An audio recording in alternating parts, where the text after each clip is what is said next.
Hi, I'm Alice, and I will be reading in your hearing Genesis chapter 3, verses 1 through 24. Now the serpent was more subtle than any beast of the field which the Lord God had made. And he said unto the woman, Yea, hath God said, Ye shall not eat of every tree of the garden. And the woman said unto the serpent, We may eat of the fruit of the trees of the garden.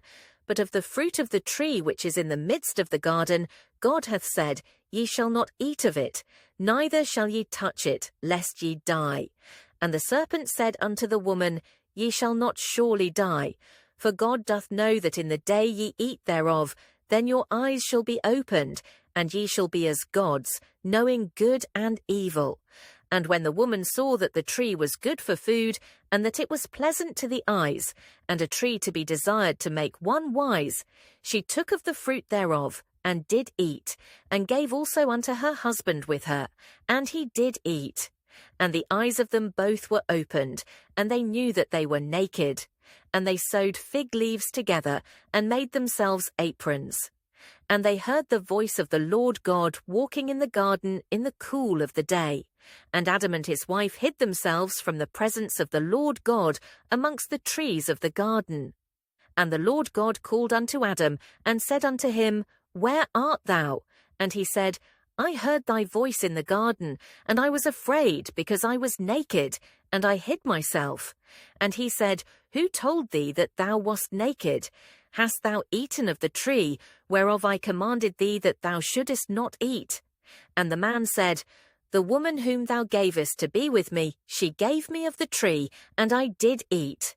And the Lord God said unto the woman, What is this that thou hast done?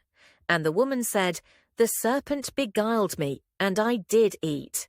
And the Lord God said unto the serpent, Because thou hast done this, thou art cursed above all cattle, and above every beast of the field.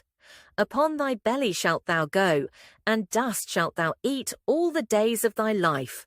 And I will put enmity between thee and the woman, and between thy seed and her seed. It shall bruise thy head, and thou shalt bruise his heel. Unto the woman he said, I will greatly multiply thy sorrow and thy conception. In sorrow thou shalt bring forth children, and thy desire shall be to thy husband, and he shall rule over thee. And unto Adam he said, Because thou hast hearkened unto the voice of thy wife, and hast eaten of the tree, of which I commanded thee, saying, Thou shalt not eat of it. Cursed is the ground for thy sake. In sorrow shalt thou eat of it all the days of thy life. Thorns also and thistles shall it bring forth to thee, and thou shalt eat the herb of the field. In the sweat of thy face shalt thou eat bread, till thou return unto the ground. For out of it wast thou taken, for dust thou art, and unto dust shalt thou return.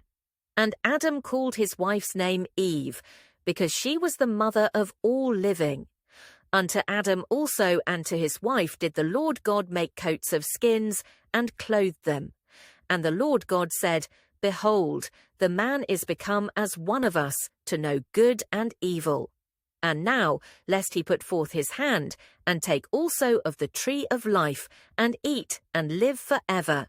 Therefore the Lord God sent him forth from the Garden of Eden, to till the ground from whence he was taken. So he drove out the man, and he placed at the east of the Garden of Eden cherubims, and a flaming sword which turned every way, to keep the way of the tree of life.